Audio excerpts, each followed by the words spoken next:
Hello and welcome back to the One Shot Show. I want this to be a nice quick intro, so I'm changing the words that I'm saying. Let's get stuck in. This week we're talking about how the length of your campaign changes how you approach planning that campaign. I think this is a really big thing that we've just totally omitted. And I think it's because often we talk either in the context of like one-shots or the big, sprawling 1 to 20 multi-year full beans and breakfast campaign. And we don't really talk about much of the in-between. Let's talk about that in-between. I almost exclusively run the in-between now. Right. At least I have for like the last couple of years. My plan for my next campaign is to run something a bit more in-betweeny because I have always been in the big, long, sprawling camp. Yeah, I run quite explicitly at the outset, like 5 shots or 10 shots. For lots of reasons. I love to run them because it lets me deep dive on a genre of play in a way that I think that we'll get everything we want to out of that genre without it overstaying its welcome. For example, about to run a Weird West, like 8-parter. Love a Weird West And I'm setting. kind of like, I think we'll all enjoy this for 8 episodes, but maybe not, we won't be super into Westerns for like for 4 hours at a time for 3 years. Yeah. And yeah, I love planning for each of those 3 things. I think that for me, the balance. By the way, you've totally nailed the why. You've immediately nailed the like, why would we do things of different lengths? Yeah. Because, like, look, I do the big, long sprawling because that feels very classic to fantasy storytelling. Yeah. The epic, Yeah. all the way back to Lord of the Rings, obviously. But even in, more if you're into Brandon Sanderson, I mean, look at how massive the Stormlight Archives is. Look at how big and sprawling that is.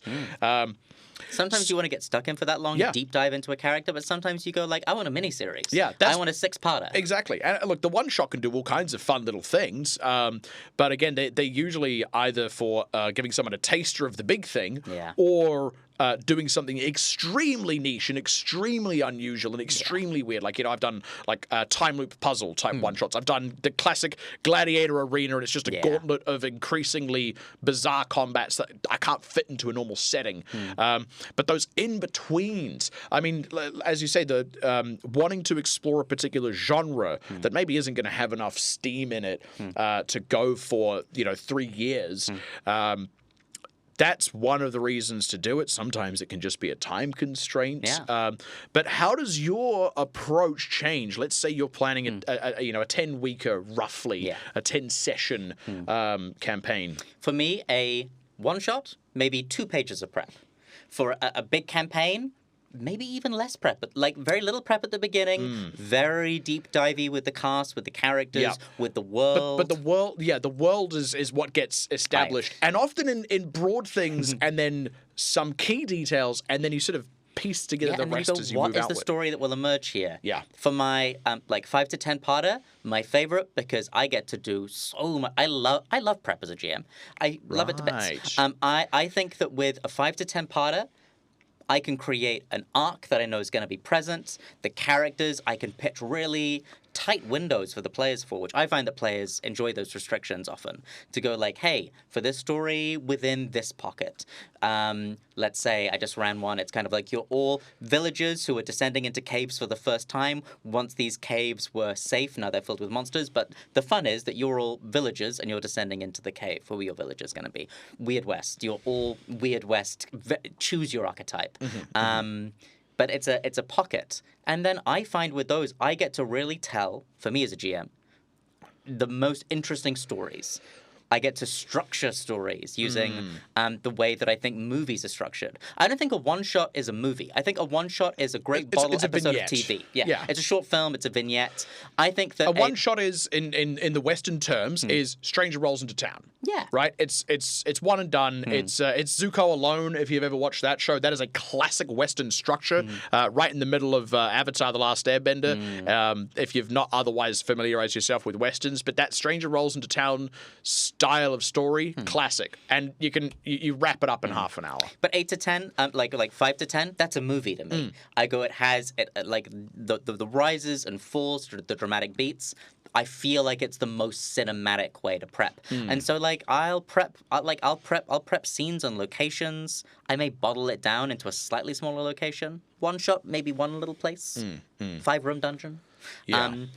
5 to 8, I'll develop a region, a household, a reasonable cast of characters. But yeah, it's my favorite because I get the fullness of. I feel like the writer in me is his cup is filled by prepping inside that middle length form. And it's something I would definitely say I miss out on with my games. And I think another thing that you've elucidated there that's a big difference in planning. I don't have an ending planned at the start. Yeah. I have the big picture things that will be going on. And I have some loose indications of how the party may get embroiled in them and indeed influence the direction of them. Ending? No clue. That's not something that I am going to learn until probably 2/3 of the way through my campaign. In fact, I'm at that point right now in my current big picture campaign. I'm looking to end it this year, partially because I'm actually quite interested in running something else now. Yeah. Not that I'm disinterested in that campaign, but it feels about time. And it's only now that I'm like, right, given everything that's happened, here's the pieces on the board and here's how they're going to start culminating.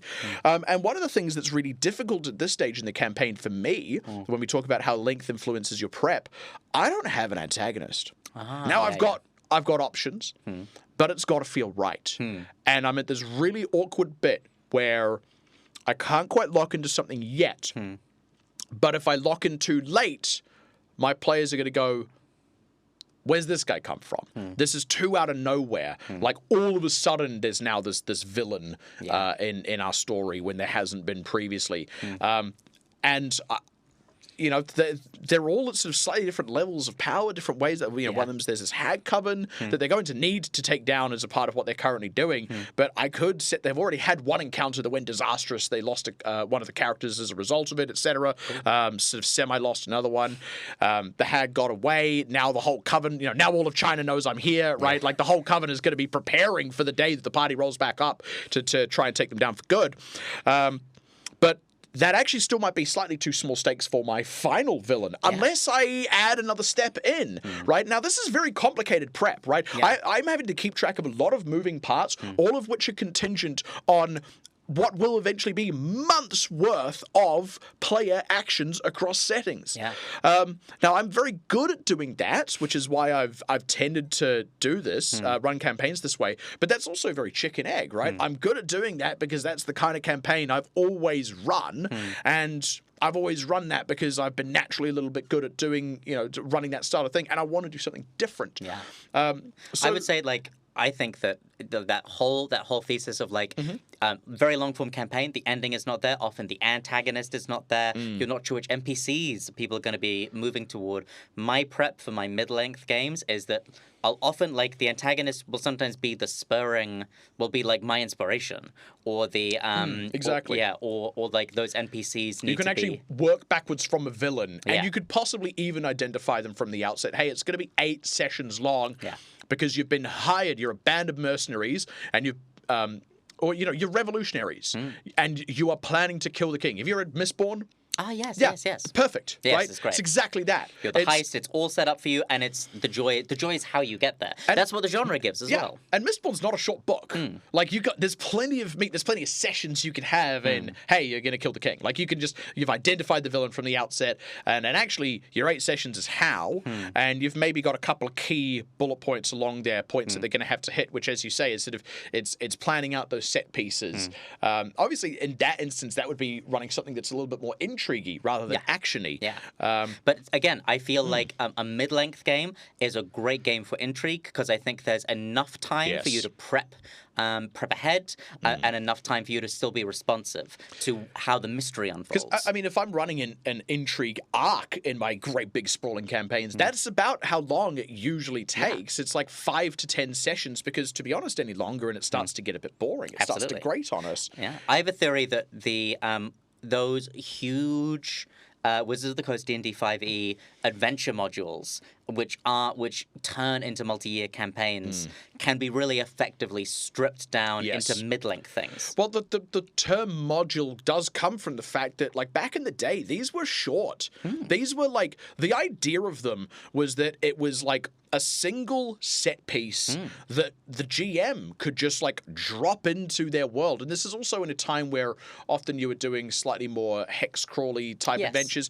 Even if it wasn't strictly a hex crawl, just that structure structure of, you're just adventurers who are always out and about looking for trouble and interesting things to get stuck into. You roll into town, check the job board. And the job board says, 5 hours from here is a module, basically. Yeah. It's like, hey, there's this, there's some noises coming from a crypt at an old battleground near here. And then they go and do that. And that's a module that the GM bought and has read through and they're going, yep, cool, I can just drop that in right there. Beautiful. And it takes a session to 1 to 3 sessions to resolve. Yeah. It's not this years long, it's not a full Curse of Strahd. No. It's not a full Rime of the Frost Maiden. And if anything, I know that 5th edition has done some more anthology-style ones, like Yawning Portal, Candlekeep Mysteries, Ghosts of Saltmarsh, Radiant Citadel. I love those books. They're my favorite. They're the ones I use the most. They're anthologies, and they're all still in a single place. They're not, here's just this one sliver of a naval adventure that you might want to drop in next time your party's in a coastal town. And I think we kind of missed that a little bit. Yeah. I know that's been supplemented now by some of the third-party sites. Yeah. But again, when we talk about how the length changes your prep, I actually think when you're going for something really big and long and homebrew, you have a lot less support from the publisher than what you used to have, because you used to actually have modules that could really easily help support your homebrew. I always get confused when they say that, especially about those short form ones. It's like you can drop this in anywhere. It's like the world's pretty specific. Yeah, I can specific. Drop this into Saltmarsh. Yeah, like I could take this map, maybe. That's the other way that on prepping for mid-frame things. Much less map. Sometimes I will go like just map. No, it's like sometimes I'll go like, if there's an Uber dungeon, I go like, oh, this big beautiful castle, that's a mid-length thing, maybe. Like, he means like a big dungeon, by the way, not like a dungeon that you like ride share to and from. Sorry. Yeah, no, it's a good joke. It's a solid hit. I'll take that. I'm always so shocked by them in the midst of the D&D chat that my brain can't make the pivot in time. So funny. But yes, I sometimes I'll get inspired by a map. For example, Tomb of Annihilation, huge sprawling, didn't have time for it, but I liked the map of Omu. And I was like, oh, that's a really cool map. I think there's a really great Indiana Jones adventure here.